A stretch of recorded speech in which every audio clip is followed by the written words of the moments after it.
And he can turn everything into well beyond your expectations, well beyond your imagination if you let him. I love that.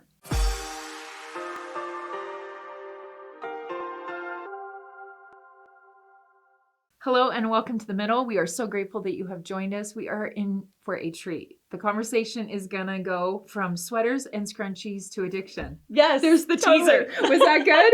That's exactly what we're gonna do. Hi friend, how are you? Oh, I'm so good. I'm so glad today's here. Oh Can my you gosh, give a little seriously. intro for those that are just joining us? Of course, but thank you so much for having me. It's my such pleasure. a pleasure. So good. Yeah. Okay, well, yeah, that sounds really odd. Sweaters, It's a good teaser though. into addiction. Yes. So first of all, I'm the owner of Love Woolies. Tell us your name. I am Marcella Hill, and my parents started Love Woolies 13 years ago. Wait, they did? Mm-hmm. Yeah. Oh, I Can you thought believe this was that? all your brainchild. No, not even mine. Okay, see, look at me in lifetime learning things that I did not know. So I've had it for 8 years. Okay. And what we do is we make stuff out of old wool sweaters. Okay. So We brought little samples. These crazy sweaters that have holes in them, right? They're all kind of messed up. Right. And we wash them, we shrink them, we cut them up, and then we make them into things like mittens. And scrunchies. Oh my gosh. We have socks. We have hats. We have baby mittens. Wait, I didn't know you we had have socks. little purses. I'm ordering socks. I might have brought you some. Oh, look at that. If you were on the yellow couch, you'd be touching this soft cashmere. It's crazy soft. Yes. And, you know, this is basically what happened. My parents gave me the company. They said, here, go for it. And for 3 years, I just did it like they were doing it. I was showing up to farmers markets, doing that. And it was awful. I hated it. Mm-hmm. I did not find purpose in it. I was in the basement cutting up sweaters while my kids were out playing. So just to pause you, was it always the business model to take sweaters that were damaged and convert them into these amazing products? Yes. Okay. It was always that. Yes. It was always that. But once you had it in your care, you were like, this is not working. Yeah, I hated it. It was awful. You know, I didn't enjoy it. I wasn't getting paid. We didn't make enough money to do that. And I was really feeling pulled in a direction just spiritually to start kind of sharing some of my life experiences. I've been through a divorce. I've been through raising a difficult teenager. I've been through losing a dream job. I've been through some stuff. And so I felt like, you know, I guess I'll just share some of my stories on Facebook. And then I was really feeling pulled to do that. And I thought, this is so interesting. Maybe I'm supposed to be a motivational speaker, or, you know, maybe I'm supposed to just stop doing this company and go do this. And during that period of time, I was asked to come and do a scrunchie tutorial for a young women's group. Like, just come, show us how to make scrunchies. And they asked me if I could share a little uplifting message. So I was like, sure. So I bring this sweater. This exact one. Not this exact one, but a sweater like this, right? And I hold the sweater up and I talk about how this sweater thought that it was supposed to always be a sweater. And one day, somebody told it that it was not okay, that it was messed up. Somebody bit a hole in it, per se, right? For instance, like my ex went and got a girlfriend. Mm-hmm. That left a pretty big freaking hole, you know, in my self. Mm-hmm. And I talked about how we get to these places in our life where we feel really messed up and not usable anymore. And yet, when we look past what we think we were supposed to be, so then I start cutting off the arms and cutting it all apart and cutting the holes out. And then I'm left with all these pieces that don't have holes in it that are completely usable. And then we turn them into things like this. And at that little tiny, you know, living room with these cute girls, we talked about how important it is to create joy from the flaws in life. Ugh. And in that moment, I still get emotional talking about that, because in that moment, I went from really not liking my company at all, not finding any purpose in it, to, and this was 4 years ago, to waking. I dream this company. I breathe this company. I love this company. Our whole message is to create joy from the flaws. And it's really easy to write emails now.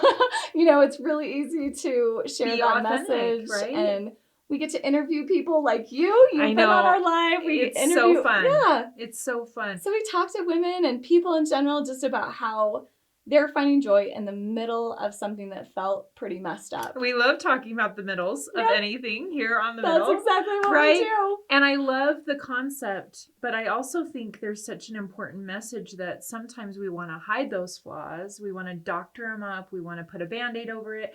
We want to put a pretty bow. And instead of leaning into them, which is really the gateway to connection. Yeah. And it was the gateway for you to connect to your company Yes. and want to be more fully invested in this work. Where does that part of you come from, besides what you've already shared, from parenting to divorce? Where have you really learned that the hiding of our flaws is so dangerous? Wow. Well, this kind of leads into addiction, honestly. There's just some things that you cannot fix, right? Like these holes in these sweaters, they're fixable to a point, and then they're not. And you can decide that you can just pretend and wear your sweaters with holes in it, but they're just gonna be there. And there came a point where I saw a message on Facebook, and my friend had said that she had found peace with food. And she said that she hadn't eaten sugar or flour for 3 years. And you might as well have told me that she owned a unicorn. I was like, that is not a thing. That can't even be real. I called her up to see what is actually happening here. And the reason why that spoke to me is because since I was a little kid, I remember being 12 years old, babysitting, and I remember I would only babysit at the houses that had the best food. I was never an overweight child. I've never been overly obese or anything like that, but food has consumed my brain since I can remember. I remember sitting on the couch and telling myself, I'm not going to get up and eat more ice cream.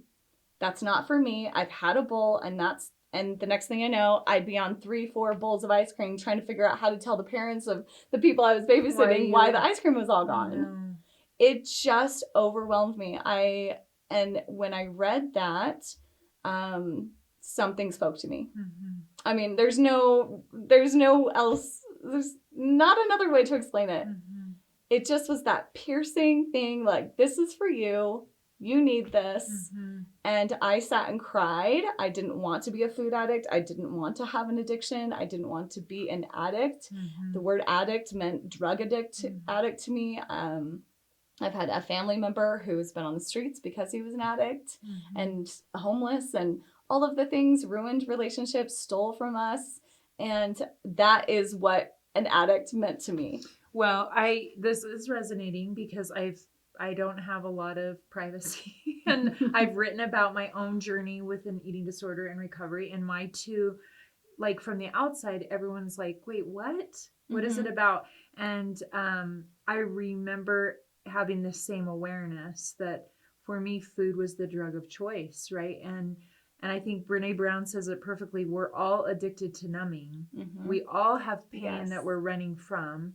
And so for our viewers that are like, wait, what? They don't look like either of them are the ones. I just will tell you, first choice for me will never be shopping. It won't be pornography. It won't be alcohol or drugs. I don't like that feeling, but man, a good peanut butter and chocolate combo of anything, I'm good to go, you know? And really that numbing behavior, how did it manifest for you from that young child remembering to that moment when a friend is calling it out and you're resonating and you're feeling the emotion of what that means to put your drug down? Oh, wow. I think just the realization that how bad it was.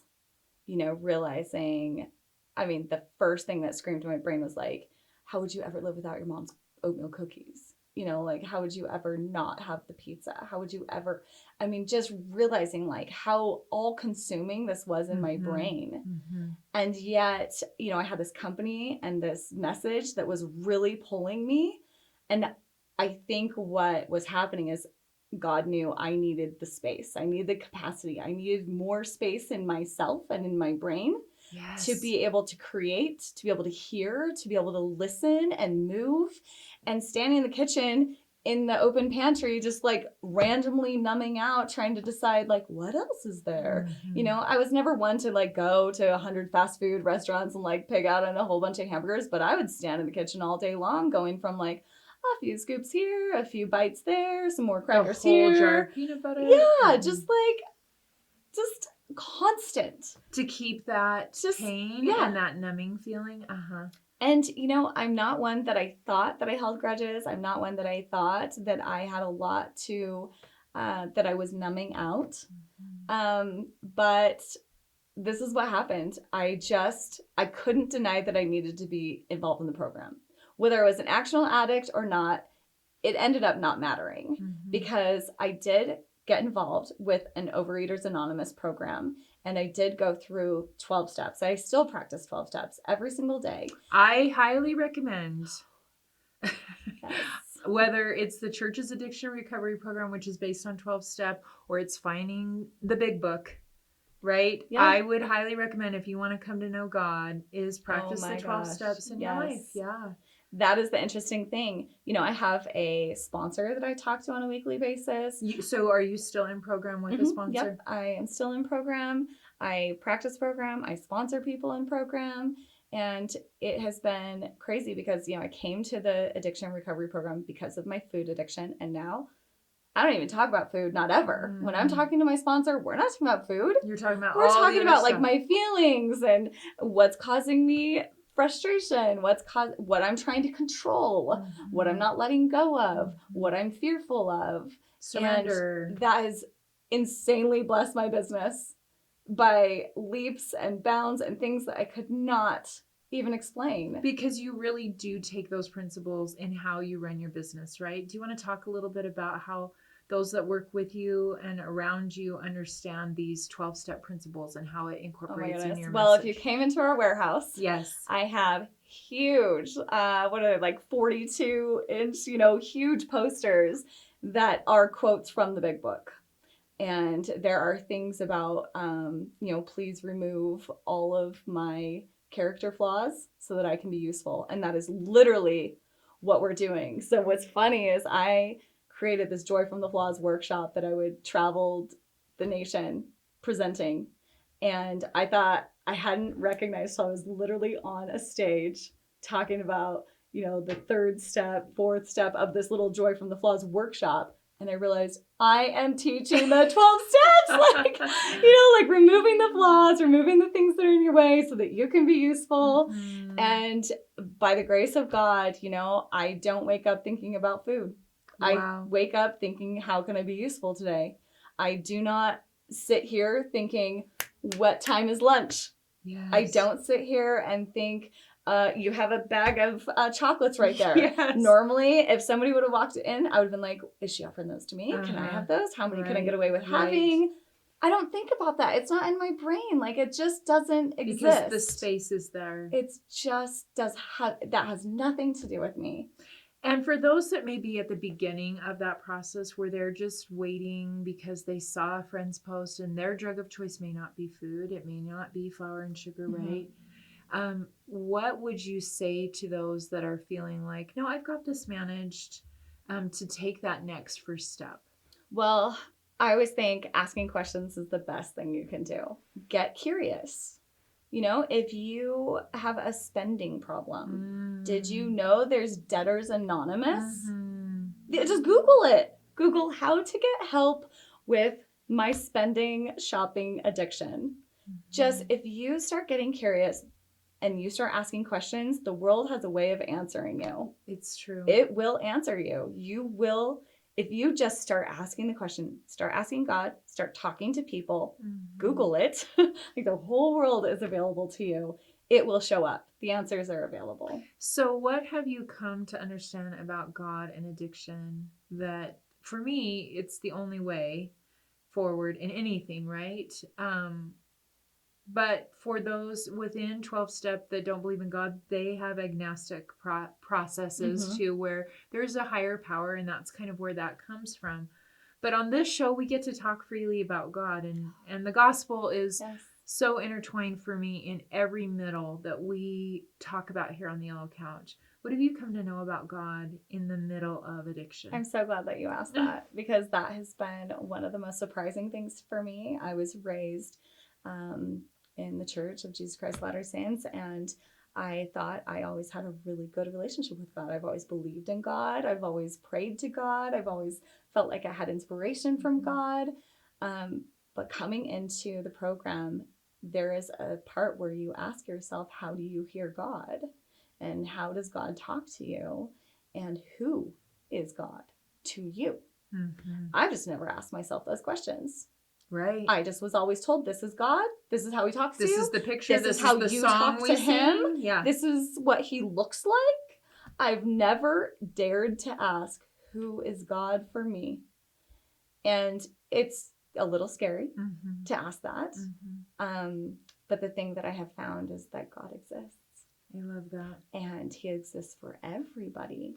And for having permission to even have that conversation, it makes everything relationship based again, right? Instead of just the doing and the check boxes.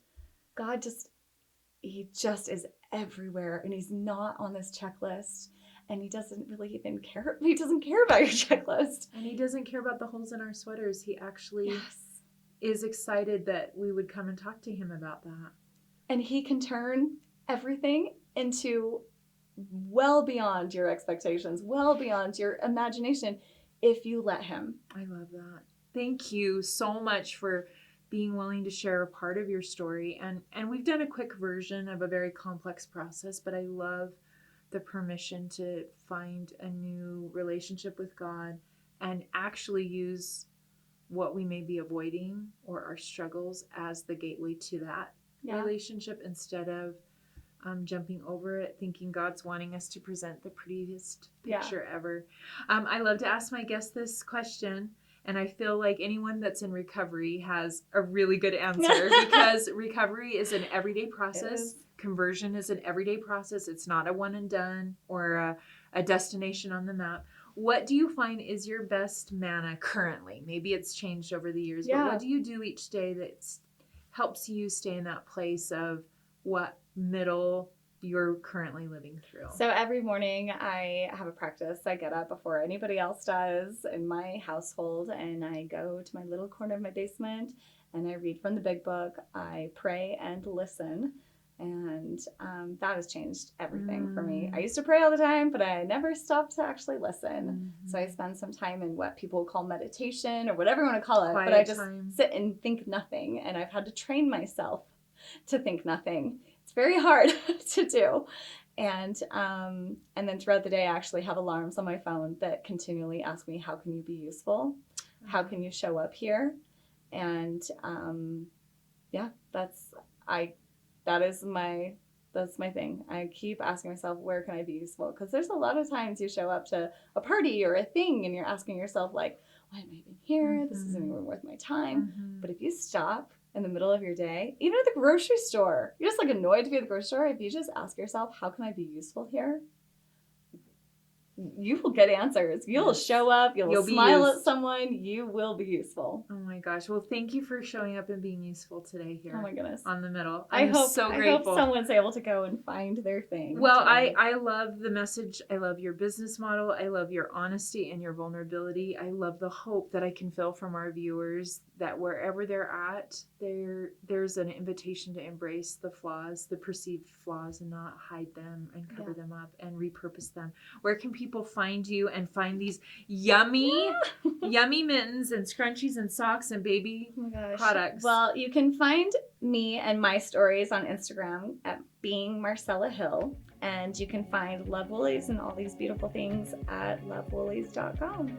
Awesome. Thank you, friend. I love you. So happy. Thank you so much. Please share this episode with anyone that is coming to mind. Don't talk yourself out of it, because that's exactly what happened with you, right? It was a friend that started to talk on social media, and that's why we love Bringing the Middle on all the platforms. It's easy to reshare these episodes, whether you're on Instagram, YouTube, or Facebook. We'd love for you to share with us maybe your story of 12-step and recovery.